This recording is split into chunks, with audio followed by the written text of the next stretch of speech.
What's going on, everybody, and welcome back to TTP Ravens Media. It's Thursday. It's game day. Don't worry. Joshua and I are going to have a pregame stream. That'll happen around 7:30 Eastern time. So this video should come around 5:30, maybe 6 o'clock. This is not a video previewing the Cincinnati Bengals game. This is a discussion of the Baltimore Ravens trade deadline, what happened, and a lot of people being upset with Eric Decosta saying he let the team down, let the fans down, and I wanted to give my take on it, especially before we really get to see any of these Ravens players that we traded for play in a Baltimore Ravens uniform, or at least play with ample opportunities. Diontae Johnson did play last week, but overall, the Baltimore Ravens in the trade deadline, right? They trade for Diontae Johnson, which could result in a comp pick if he does leave. So it's essentially a free pick if he signs a contract of $5 million. And then traded for Tre'Davious White, cornerback from the Los Angeles Rams, most notably with the Bills for most of his career, and basically traded a 1-year pushback of 7th-round picks. Nothing crazy, like literally nothing crazy that was given up by the Baltimore Ravens. But when you look at going into the trade deadline, when you look at what Ravens fans were kind of expecting them to target, pass rusher was really the biggest thing. And we go out and we get Diontae Johnson.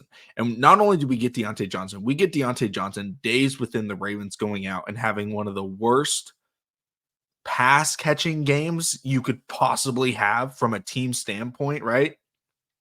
Everybody was dropping passes. Andrews, Bateman, Nelly. I don't remember if Zay dropped one, but just an absurd amount of drops. And then obviously defensively as well. And so I was really happy with that move. I'm still happy with that move to bring in Diontae Johnson because they said, hey, we need to make a change.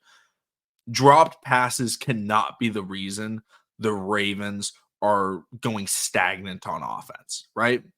They're too talented to have that be an issue, because if Derrick Henry gets stuffed on first down, right, and you get 5 yards on second down, you get to 3rd and 5, you can't have open players dropping passes in 3rd and 5, and that be the reason. Down the line, right? You're playing the Chiefs in January, you're playing the Chiefs in end of December, and you're like, oh man, we dropped another pass. That's 3 drives that ended because of drop passes. You can't have that happen.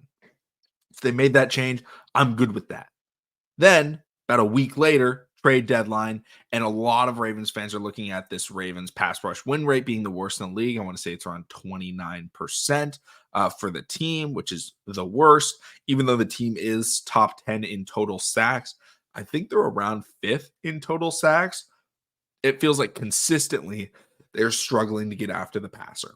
And I would fully agree with that take, and I would say I want a pass rusher. I wanted a pass rusher. Now, the big names that were being brought up for the Ravens, guys like Max Crosby, they were not traded. So that's not a situation where we can look at and be like, oh man, why didn't we get that guy? That's the guy we wanted. Now, there was one kind of borderline premier pass rusher with Zadarius Smith getting traded to the Cowboys, getting traded to the Detroit Lions to replace Aiden Hutchinson, their star edge rusher, who is potentially out the rest of the year. He could come back for the Super Bowl late playoff run, but that's the only one. And it's like, oh, why didn't the Ravens trade for him? Well, the Browns have him. I mean, I highly doubt that the Cleveland Browns would be willing to trade. There's one of their top 3 defensive players, probably their 3rd best defensive player behind Myles Garrett and Denzel Ward, to a division rival that is trying to contend. Like, you just don't want to help out your division rival. So I wasn't expecting us to be able to get anyone from division rivals. And then you hear the news on trade deadline day, right? And it's like, oh, the Ravens are maybe in on Marshawn Lattimore. And I was like, oh, I'd be cool with Marshawn Lattimore. He ends up going to the Commanders. And, that sucks. But at the same time, like, I don't think the Ravens were really looking to trade I think they traded a 3rd and a 4th for him and got back maybe a 5th or maybe 6th. I don't think the Ravens were looking to give up that much draft capital. And that could be one of the issues. That's why people are a little bit upset with Eric Decosta. But the other aspect that we have to consider is the Baltimore Ravens do not have not the draft capital. They don't have the monetary capital. They're unable to pay anyone a lot of money this year. They do not have the cap space. And then when you're trading for these players that are big cap hits, you have to look down the line, right? And the Ravens already have a lot of decisions of players whether or not they're going to keep, right? You've got extensions coming up for maybe a guy like Adafe Away if you want. You have extensions for guys or cut candidates, right? Like, what are we doing with Marcus Williams? There's so many things that the Ravens are having to consider. And I think when you just spent, a first round pick on Nate Wiggins, you want to give him an opportunity to play, right? Like you don't want to, get locked into more contracts on the cornerback and in the defensive backs when you're trying to get some players out on the field. Now, again, if we got Lattimore, I'd be ecstatic. We didn't get him. He went to the Commanders. He was traded. Commanders made a better offer than the Ravens. I would assume the Ravens were offering the classic, fourth or fifth round pick. But we get Trey White. And I like Trey White. Trey White is not the player he used to be. But again, this Ravens secondary, one of the biggest weaknesses that they have is they're just wildly inexperienced outside of a couple of players, right? Even Brandon Stevens, who's been a cornerback in the NFL for, 3-4 years now, that's his only experience at playing corner. He has one more season of playing defense, right? So it's not a situation where we just have a lot of guys that know exactly where they should be. Bringing in a guy like Trey White can help them with that, not only just on the field, but also in the locker room, kind of, helping to teach him out, how to play the position. He's a multiple-time Pro Bowler. He was at one point seen as one of the best cornerbacks, and a lot of people said he was the best cornerback in the NFL around the 2019 season. So he's been a fantastic player in his career. I would compare having him to having a guy like, Justin Houston, towards the end, not like when Justin Houston was getting 10 sacks, but Justin Houston, when it was like, okay, he can at least mentor Adafe Away and he'll get out there and maybe perform a little bit. He had an interception last year. He's not the player he once was, but hey, it's borderline impossible to get worse than what the Ravens have been doing in the secondary. And Marlon Humphrey talked about it. He hates how much blame Zachary Orr is getting because according to Marlon, it's coming down to execution. And they are not doing what is being coached. And they, unfortunately, are reflecting badly for Zachary Orr. And I've said this a couple of times. Now, I talked about it when he had, I think, bad games, and I've talked about it when I think he had good games. But I did not like the early start to the year for Zachary Orr. I felt like he was still getting his feet wet. But these last couple of weeks, I've actually been happy with the way that the defense was called. Cleveland, there was one play that I was really kind of baffled about. But other than that, right, the Cleveland game, yeah, they lost. They allowed a lot of yards to Jameis Winston.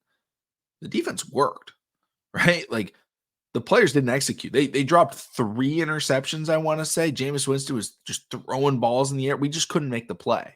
And then last week, very well called game. I think, again, Ar'Darius Washington makes that play on the first drive. It's like, okay, there we go. That's the type of play that we're looking for. And now we have Marlon Humphrey coming back, or he has come back. That's going to be, even more beneficial to what this team is trying to do. So, did he let the Baltimore Ravens down by not getting an edge rusher or pass rusher? I think it's yet to be determined. I think it all comes down to the cut players that they sign. The player that I was really hoping for, and I saw some, fellow Ravens fans on Twitter talking about this, was maybe a guy like Calais Campbell, right? Bringing in a veteran leader that can help you on the interior. That would be more along the lines of what I'd be looking for. But overall, we still have to see what this pass rush is going to be able to do. And I'd like to see Tavius Robinson get a little bit more snaps, but I think it's been the same situation in the last 3 years with the pass rush is we are not healthy. Guys are just missing time. And I think from the general manager's standpoint, right, why trade for a pass rusher when you have Adisa Isaac coming back, when you have, David Ojabo coming back? That's their perspective. From a Ravens fan perspective, right, you're like, we need someone on the field. And I think a lot of people are with me with that. When I bring up those names, they're like, they're not on the field. Like, we can't talk about these guys. We can't talk about them as a part of our roster when they're not playing. So As much as I would have loved to see a pass rusher come in, I don't think he really let the Ravens down, but I didn't think he did as much as he possibly could have if he got, a veteran interior player, not on the likes of, a top end player in the NFL, but another vet, a Tre'Davious White type of player, but more for the defensive line and pass rush. I think he could have done a little bit more, but I don't think it was necessarily that bad. So let me know in the comment section down below your thoughts on what the Baltimore Ravens, should have done. But also, let me know, what jersey I should rock for tonight's stream. I've got Kyle Hamilton purple, Lamar Jackson black. I've got Ray Lewis white jersey.